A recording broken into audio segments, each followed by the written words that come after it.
close with at the high. Didn't quite make it, at least I didn't see the last couple of seconds, but it looks like we gave it a pretty good push, but still pretty big series of down gaps over the past week and just adding to the volatility. And so that's what we're here to talk about during Trading Tune-Up. So it's great having you here for all of the market rebels and for all of the YouTubers and Twitter, people joining us live. It's great having you here. So we do this every Monday, Thursday, and Friday, 4 p.m. Eastern, to talk about trading tune-ups, little ideas, things to make you think, and give you some ideas to become better traders. Now, as always, remember, these aren't meant to be full-blown training classes. They're just to give you little ideas and things to make you realize that there's probably more to learn. So with all of the volatility, we know that traders love to trade spreads, and for good reasons. We can get away from the skews or at least try to tame them a little bit. Very popular strategies during high volatility. But there's a lot of good things about them and a lot of maybe some traps that people can step into, some misperceptions. And that's what we're going to talk about today with the cost of rolling. Now, what I'm talking about here, if you talk to most traders, at least that are doing spreads, they really fall into one of two camps. You'll have people that might do a 5-point spread, 10-point spread, or you might have traders that spread them out really wide. They might make them 20 points wide, 30 points wide, things like that. And the reason that they do that is to roll. They want to roll that long position. So the question that we want to find out today, does rolling increase your gains? All right, so what do y'all think? If we buy the 100-120 vertical spread, and I can roll that, let's assume that the stock goes in our favor, and we roll that 100 call up, is that going to increase our gains? All right, and so write it down. I want you to commit to an answer, and then we're going to go find out what some of the repercussions of this are. So first off, let's start by comparing two spreads. Let's put the stock at 100, days to expiration at 60, and I'm doing that just to give us time to roll. The $100 call, I think I used 30% volatility, no interest rates, but it doesn't really matter. We just need, from a pricing model, some option prices generated. We get a $100 call trading for $485, and the 105 call trading for $286. Now again, all of these option prices that I'm putting on, the expiration graphs, the current curves are all done from pricing models. All right, so there's no kind of making up stuff to try to make the point. Consistent pricing. So the 120 call, let's say, is trading for 39 cents. Now I know some people would say right off the bat, well, I would never buy the 100 call for 485 and sell off the 120 for 39. And I completely agree. But that's really missing the point, because we could scale it out and all of these things would rise proportionally. It's still the same problem. So just try to overlook that for right now. The question is, what if we bought the 100-120 vertical spread? It's going to cost us $446. That's the 485 long minus 39 cents. That's one choice. And again, what a lot of traders will do is they'll say, well, I want to do this because I want to roll this long call. Now, of course, we could do it with puts just as easily by rolling down. The reason that I usually use calls, by the way, is I think most traders, especially new traders, find it easier to understand calls in the upside as opposed to puts in the downside. So everything that I'm talking about here applies equally well and for exactly the same reasons in the opposite direction with puts. So even though the markets have been sinking, we're going to look at the call side. Maybe we're at what we think is a bottom and we're going to go bullish. So that's one choice that we have. The second choice, we're going to buy 4 of the 5-pointers. This is a long 100, short the 105. That's going to cost you $1.98. That's just the difference between 485 and 286. But we have to multiply it by 4. And that's going to cost us $7.92. So here's our two choices for right now, 446 up front or 792. But the thing that we have to look at is that both spreads might be worth 20 points. And sometimes traders go, well, what's the difference? 20 points is 20 points. Why would I pay $7.92 to potentially have a spread worth 20 when I can get it for $4.46? So one thing that should always pop into your mind with this is remember that if it's cheaper, all things being equal, it's riskier. Markets are kind of bidding those prices down if it's riskier, trying to allow for more profits. And unfortunately, a lot of times new traders think, oh, it's cheaper and therefore I have less risk. And it's really the opposite. If it's cheaper, all things being equal, it has more risk. So that's your first clue right there. But where are the risks? Or we could say, where are the benefits for the 4 5-pointers? All right, so here's our setup. We're going to take a look at rolling the long call because remember, that's our premise. That's the reason we took the 20-point spread. So again, we've got the 100, 120. And what we're going to assume here is that every 10 days that pass, the stock rises 5 points. Yeah, I know that's probably a very unrealistic example, but it doesn't really matter. Pick some type of a metric. We could even make it every, mix and match anything, make it completely random. We're still going to have the same problems or the same benefits. But I'm just going to say that every 10 days, the stock will rise 5 points. That's just going to make it easy. So let's say the stock goes from 100, which is its current price, to 105 with 50 days to expiration. Remember, we had 60. So 10 days goes by, we have 50 days to expiration, and what we're going to do is to roll from the 100 to the 105. We're going to leave that short 120 on there, but we're just going to roll the 105 and get some cash off the board. Then another 10 days later, we're going to assume the stock is up to 110. 40 days remaining, we're going to roll from the 105 to the 110. And then with 30 days remaining, the stock is going to be at 115. We're going to roll from the 110 to the 115. And again, the question I want you to think of, is this going to increase your profits or decrease them? What's it going to do for us? And if you're not quite sure, or maybe if you're guessing, and even if you guess correctly, that's not any way to trade. You have to understand what is happening. You have to look at this and immediately understand the consequences, but you more importantly have to understand why. So again, here's our big question that I want you to think about. And again, if you haven't committed to an answer, jot that thing down. Will it increase your gains or not? Because this is what most people think, why they're rolling. So here's the expiration graphs. Now remember, the expiration graphs only apply right at expiration, let's say going into the final seconds on expiration Friday. So the one in black is the 100, 105 vertical spread times 4. Still worth 20 points maximum, but that's what that looks like. And the one in blue is the 100, 120. And what's the first thing that jumps out at you? All right, they're not just two 20-point spreads. We've got different deltas going on in here.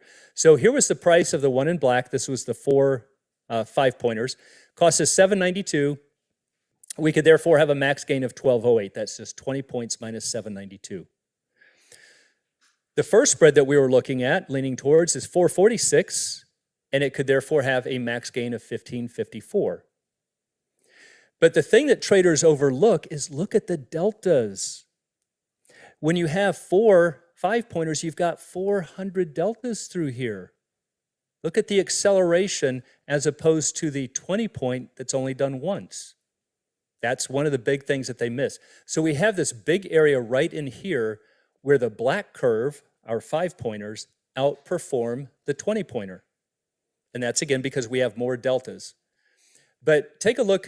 We do have an extra 346 that could be made. But look at where that happens. That's way up here before it even, and this is, of course, at expiration, but that's way up there. And what is that, about 116.54? Where that, what's called a crossover point? That's just this blue number down here, 446 our cost, plus this line at 1208. So it would be at 116.54 before they meet. So that's something else. Think about this. If you bought a 20-point spread, how many people would hold on to a stock price of 116.54? Probably not many.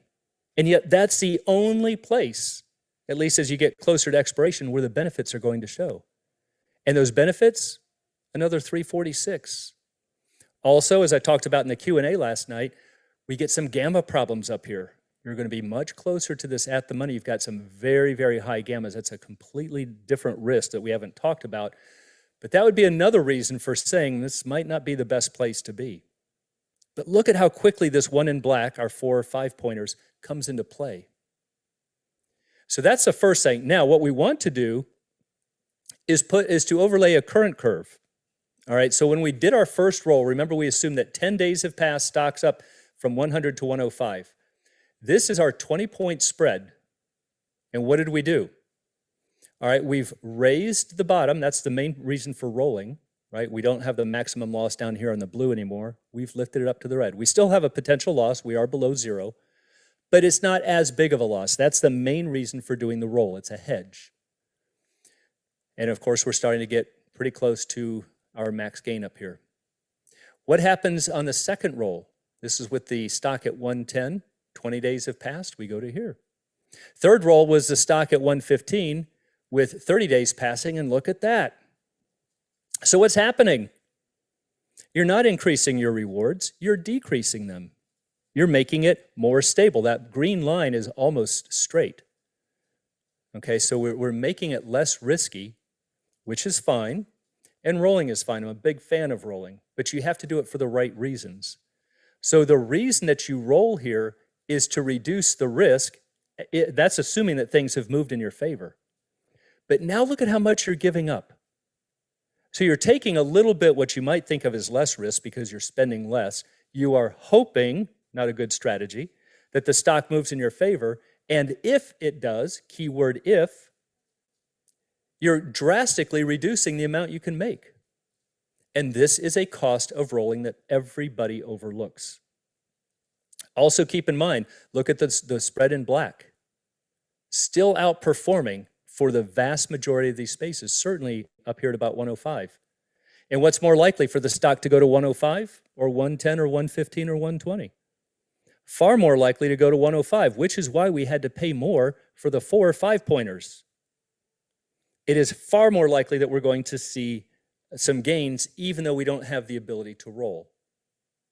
All right, so this is a really important look at these two spreads. Now, if we look at the 5-pointer right here in black, and we look at this is the current curve. I didn't show the current curve on the previous slide, but this is the current curve, and this is the third roll on the 20-pointer. Look at the difference. I mean, right here is where they start having a crossover point. So presumably you bought the 100, 120 because you thought the stock was going to be going way beyond 105. And yet for all stock prices above 105, the 4 or 5 pointers outperform it. And this is why too many times when traders are trading spreads, there's so many details and of the inner workings and the mechanics that they just simply don't understand. And this is, if you don't understand it, you are absolutely going to make bad decisions. That's just inevitable. You might guess correctly, but it also means you might guess incorrectly. You need to understand what is happening and why and when. When is the optimal time to roll? Should we roll? Are we trading in the trough? So many different things that we have to consider before we've even put the spread on. But then we have to figure out, do we want 4 or 5 pointers or 120 pointer? All right, so here's another good look at that. So the point to see is that when you roll that long position, you are reducing your gains quite sharply. And if you're rolling that short position, you're going to reduce them even more. Now, again, that's not saying it's bad. It's just that most people wouldn't guess that. The reason that they want to roll is to increase their gains. So here's the cost of rolling. We're going to buy the 100, 120. Remember, 10 days pass and the stock rises 5 points. When you roll from the 100 to the 105, I didn't show it here, but according to the pricing model, that would be a 282 credit. And again, this is where traders get trapped and they go, hey, I'm putting more money in my pocket. I can still make money all the way up to 120. I'm getting more money. That's one way to look at it. What's another way? I could also just as easily say it costs you $2.18 to do the roll. Why? Because you're going to a less valuable strike. You used to have the right to pay 100. Now you've got the right to pay 105. That is a $5 loss for which you were paid 282. On a net basis, that's a cost of 218. That's why that risk graph is shifting lower. Roll number 2, we went from the 105 to the 110. Pricing model says it's worth 286, only slightly more. I could also say it was a cost of 214. Roll number 3, we went from 110 to 115 with our price. The price was 292 for the credit. I could also say it was a cost of 208. Just a different way of looking at it. You've all heard me talk about that in webinars. Debits or credits, calls or puts or calls. You have to understand that every time you get a credit, there's really a hidden debit in there. And so if this is new to you, this is another reason to take coaching and to understand the spreads that you're trying to trade in these volatile markets. So what's the total cost right here? Well, it's just those 3 in red is 640. What did we do on our 20-point spread? Because we wanted to roll, we reduced our maximum gain by 640. That's an absolutely inevitable outcome. And that is assuming you rolled at correct places. So if we compare the two spreads, we buy the 4, again, it was 792. Our max gain was 1208. When we bought the 100-120, max gain was 1554. All right, so rolling reduced your max gain to 914. All right, so we're off by $6.40.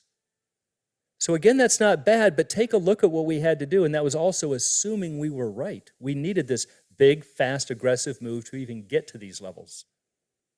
And yet, if we had taken the 4 or 5 pointers, we've got a 1208 versus 914. So the thing is, you just have to realize that's why we've got this difference right here, and that difference is coming strictly from the prices that we paid up front. So the thing that I just really wanted to show is that, again, it's not to give you all the ins and outs of the training, it's just things to make you think, things to realize that maybe we need some training tune-ups here, because if you're finding out that you're not getting the results that you expect, this is probably why. Or if you are getting the results that you thought you would get, you probably didn't make them the best that they could be. And this is probably why. So it doesn't really matter which camp you fall into. Everybody, if this is new to you and going, I never ever would have thought about this or have never heard of this, this is exactly why. We are offering this for free. All right, we're giving everybody a chance for a 30-minute one-on-one assessment with one of our absolutely amazing world-class coaches. Many of them have been on the trading floor for decades, and they can absolutely teach you things that you have never heard of. So please give them a call. Number is 815-957